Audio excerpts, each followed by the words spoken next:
Has like the new model of like Netflix and Hulu and all that, has that changed like the industry in any way or no? I think it's changed things in some ways for the better for the audience. Box office started to get greedy. So you got to either have a movie that make $1 billion or they don't even really want to talk to you. So that's what Hollywood started to just get franchise crazy. I have a question. Oh, hey, how you doing? How's it going? Great. Why? What have you heard? That I'm not part of the club. And a lot of you listening to me right here, right now, you're not part of the club either. Ice Cube has never been afraid to voice his opinions, and his most recent revelation regarding Ryan Reynolds has shocked Hollywood. In a recent interview, the former rapper turned actor suggested that Reynolds might be facing cancellation in the entertainment business, which sparked rumors about what might be going on behind the scenes. Reynolds is well known for his charismatic persona and blockbuster movies. Hollywood insiders may not want the public to know that there is more to the story, according to Ice Cube. Hey, Ryan Reynolds just had the biggest movie of his career, but when it comes to one big follow-up he was asked to make for it, he said he's out. Ryan Reynolds doing Deadpool and Wolverine had the second most successful movie this year behind Inside Out 2, which made $1.3 billion on a budget of $200 million. After the movie, Ryan Reynolds announced he was going to be working with Hugh Jackman on another movie that wasn't related to Marvel but would be a comedy film.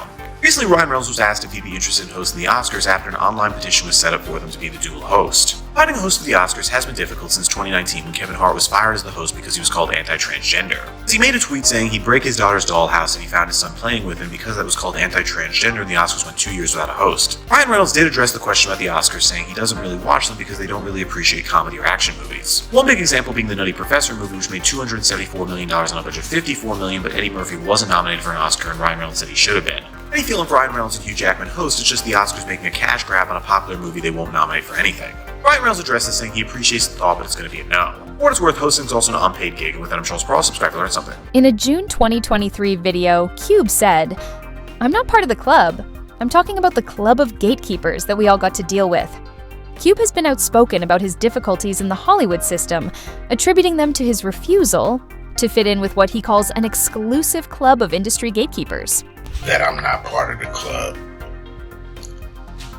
And a lot of you listening to me right here, right now, you're not part of the club either.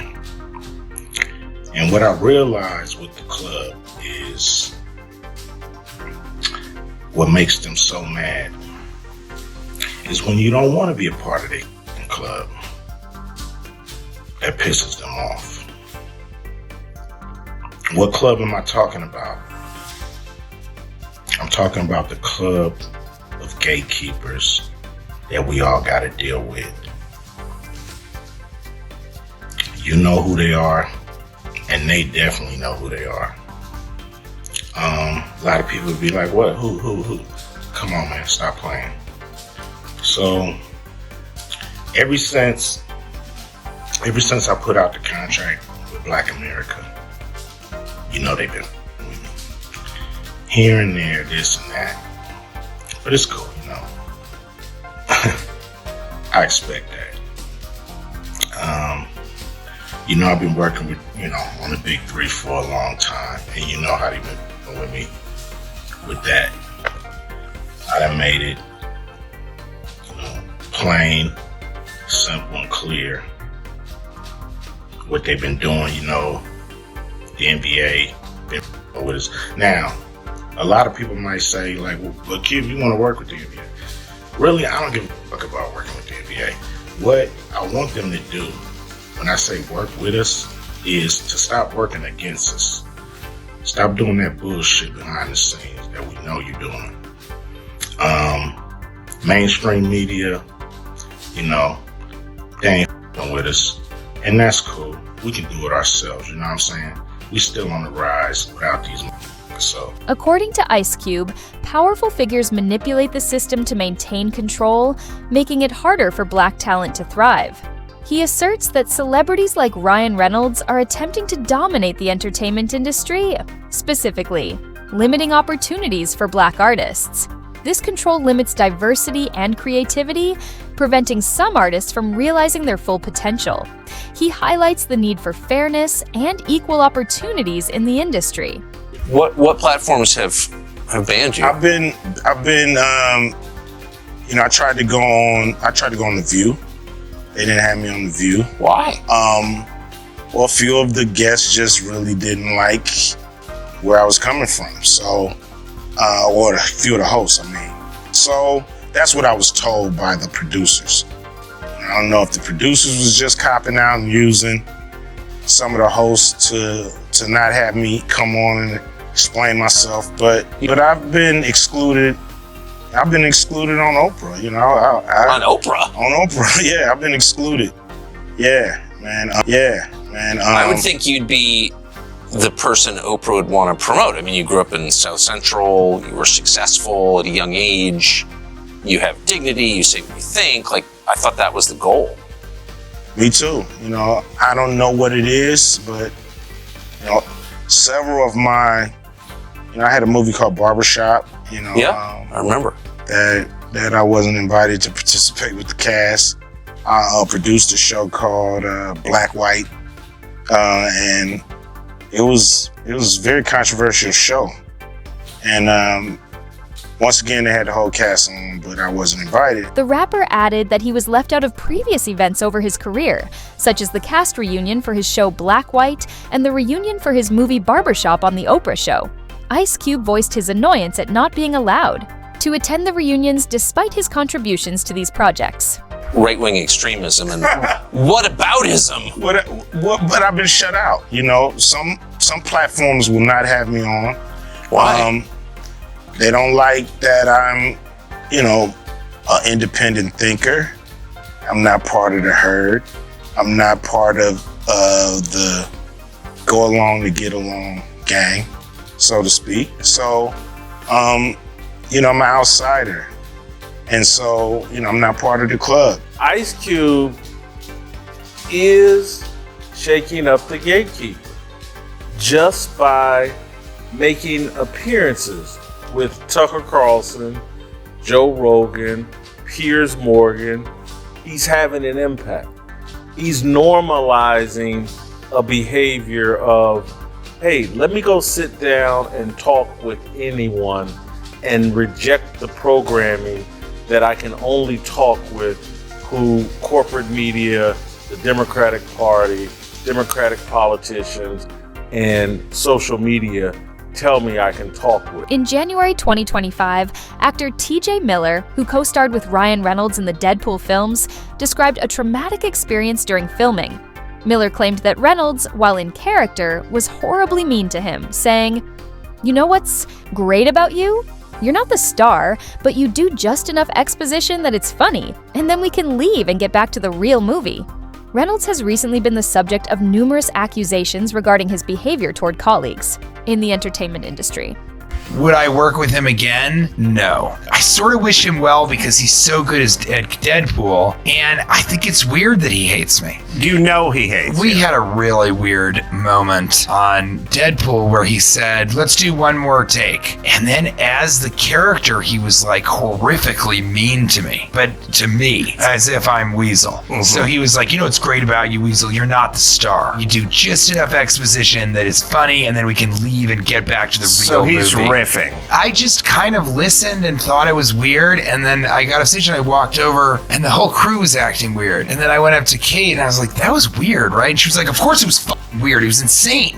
Everybody was like, why is Ryan doing this? And the other weird thing is like, I think he's kind of an insecure dude. His Twitter bio is showing you the parts of me that tested the best in focus groups. And I'm not sure that he's joking. I think that Ryan Reynolds, Kate thinks he hates. Kate thinks he's super frenemy with me, or even just that he hates me. I could see him hating me.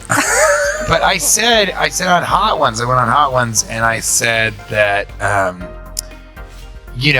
what was great about Deadpool is they covered up his handsome face because he's so distracting. He must know this, but it's so distracting to look at him, and guys don't want to laugh at him because he looks like the guy that fucked your high school girlfriend. Mm-hmm. And then girls don't really want to laugh at him. They just think he's cute, so they'll just look at him. Like Ryan Gosling. Girls don't care if he is talking or acting. Accurate.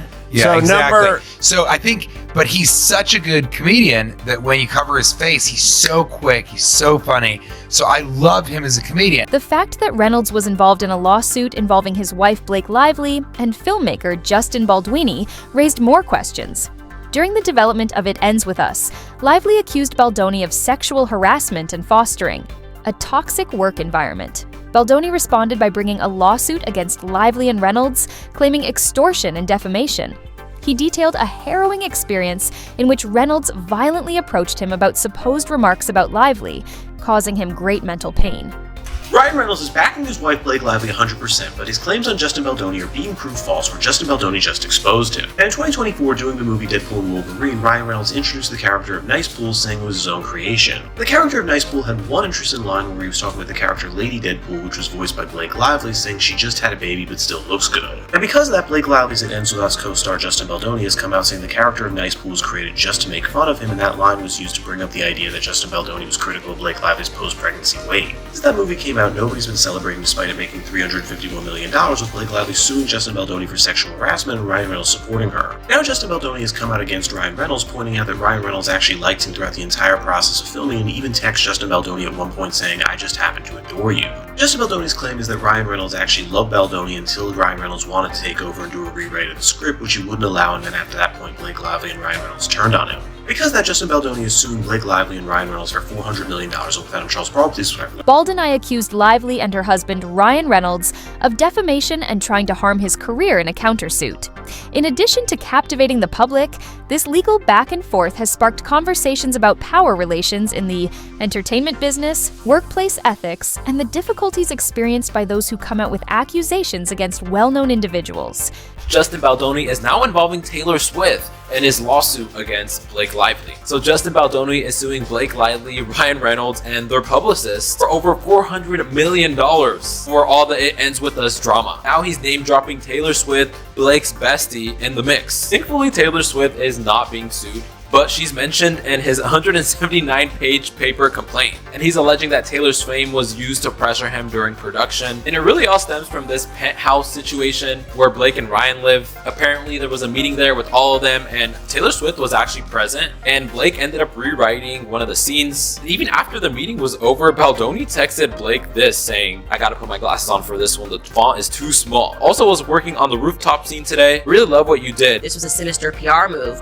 Blake Lively then moved 11 days later to file a lawsuit. So now she has filed a lawsuit, and I don't think she ever wanted to do this. I think she genuinely wanted this to be a PR move, and she wanted to leak it to the New York Times. She thought the public would take her side with no questions asked, and instead the public is saying, no, we have a few questions here, and Justin Baldoni is going all the way to the wall on this. His lawyer is already giving interviews explaining just how nasty her team has played this. The lawyer's name is Brian Friedman. He stopped by the Megyn Kelly show, and here's some of the things that he had to say. First, he says there used to never be a sexual claim. There never was a sexual claim until she went to that civil rights office. Take a listen. There was actually no allegation of sexual harassment until the lawsuit was filed. When Baloney countersued Lively and her husband Ryan Reynolds for an astounding $400 million, the case took an unexpected turn. But what really astonished fans was Balon's choice to involve Swift in the legal proceedings, according to court filings. Filoni claimed that during a follow-up discussion with Reynolds about script changes for a rooftop scene, Lively utilized Swift to apply pressure. We're going to be talking all things Blake Lively and her legal complaint that she's filed against her It Ends With Us co-star, Justin Baldoni. Yes, the It Ends With Us movie drama does in fact not end. What's interesting about this story to me is the Justin Baldoni of it all. He is a self-proclaimed male feminist. He's woke. He speaks out against sexual assault and sexual harassment, even toxic masculinity. And now in this legal complaint filed by Blake Lively, he's being accused of sexual harassment. I challenge you to see if you can use the same qualities that you feel make you a man to go deeper into yourself. And will you be man man enough to stand up to other men when you hear locker room talk, when you hear stories of sexual harassment, when you hear your boys talking about grabbing ass or getting her drunk? Will you actually stand up and do something so that one day we don't have to live in a world where a woman has to risk everything and come forward to say the words "me too"? This is gonna be really awkward if these allegations are true. I will say, just for the record, I'm not a fan of either of these individuals, and something about both of them rubs me the wrong way. Followed by an attempted PR takedown of her to cover his own ass for people finding out what he did to her. In an article titled, "We Can Bury Anyone," Blake Lively heroically shared her story, and the world was on her side because it looked like she was just trying to take down a predator in Hollywood. So Justin Baldoni and his ace lawyer launched an all-cylinder fire attack to clear his name, and he started by suing the New York Times, saying that article was just published because it was paid for by Ryan Reynolds, and it was a multi-layered scheme planned out by Blake and Ryan to take down Justin. And I think it's pretty common knowledge that the mainstream media will lie on behalf of their powerful friends or anyone who pays them off to say certain things. Furthermore, Matthew Lawrence, who starred in Mrs. Doubtfire and Boy Meets World, revealed on his Brotherly Love podcast that Reynolds had disagreements with directors and producers during the 1998 movie Bolt Neck. Lawrence pointed out that Reynolds' actions, such as arguments over creative disagreements and purported impersonations of other performers, annoyed the Oscar-nominated cast and had a detrimental effect on the movie. Looks like a pattern is emerging, as I found this blind item from July of 2024 stating that Ryan Reynolds completely iced out his co-star, Miranda Baccarin, I think it is, and she was not included in any of the promotion for Deadpool and Wolverine. And when you think back to it, yeah, she wasn't. And if you look at the red carpet photos, she's pictured all alone by herself, not with any of the other cast. Just like what Blake did to Justin. So I wonder what the disagreement was there. I wonder if she was questioning some of the jokes in the movie. And of course, Ryan's ego couldn't take it. I'm sure there's some ironclad NDA in there. We'll never know what happened. But the promos and the videos don't lie. She wasn't in any of them with the cast. She was all alone by herself. I'm just hoping she wasn't sent to the basement. Fans had hoped that, with the MCU exploring multiverse storylines, Robert Downey Jr.'s iconic Tony Stark Iron Man might make a cameo in the highly anticipated Marvel film. However, according to sources, the actor politely declined the opportunity, possibly because he was committed to moving beyond his Marvel role after Avengers Endgame. Neither Reynolds nor Downey have publicly addressed the rumors, which has disappointed fans who expected to see the legendary Iron Man share the screen with Deadpool and Wolverine. Robert Downey Jr., after a 5-year break, is returning to Marvel, but before he did that, he actually turned down Ryan Reynolds. Making the movie Deadpool and Wolverine, Hugh Jackman told Ryan Reynolds in 2021 he'd return as Wolverine after saying 4 years earlier he'd never come back doing the movie Logan. It was one of the most cameo-filled movies in history, where 45 different actors from both the MCU and the Fox universe returned for Deadpool and Wolverine. But one actor Ryan Reynolds asked to return for Deadpool and Wolverine was Robert Downey Jr., saying he wanted him to share a scene with Jon Favreau. Jon Favreau does actually have a very big scene in the movie Deadpool and Wolverine, but that scene was originally written with Robert Downey Jr. taking the main stage and Jon Favreau only being a small part of it. He even wrote the scene in 2018 just so it would make sense for Robert Downey Jr.'s character to be in there because it does take place before the events of Avengers Infinity War. When Ryan Reynolds approached Robert Downey Jr. with the script, he said he was completely shocked he got an instant no. The reason was Robert Downey Jr. was already in talks to return as Dr. Doom, but he couldn't tell Ryan Reynolds. Ryan Reynolds said he didn't know about that until it was revealed, but now is happy for him and said he wants to fight him in Secret Wars. We'll get to see them together on screen eventually. With that, I'm Charles Pro. Subscribe to learn something. Renowned for his frank criticism of Hollywood trends, Quentin Tarantino has stated that he is not interested in directing superhero movies, a genre that is strongly linked to stars like Ryan Reynolds, best known for playing Deadpool. Many filmmakers are eager for the day when they will be able to say the same about superhero movies, as Tarantino has likened the popularity of superhero pictures in today's cinema to that of studio musicals in the 1960s. He said that in order to perform those tasks, you must be a hired hand. I'm not searching for work, and I'm not a hired hand. So, I used to collect Marvel comic books. I loved Marvel comic books. If all this was coming out in '86, I would be all down with it. Met a kid I'd never met before at a party the other day. He asked me about what I felt about superhero movies. He's talking about how he saw the first Iron Man when he was 4. To him, Marvel movies and DC movies are movies. And there's been actually almost no competition to show him that there can be anything else. So going to the movies means going to see those movies. How do you feel about the accusations made against Ryan Reynolds by Ice Cube? Do you think certain celebrities have control over Hollywood? Please share your opinions in the comments section below.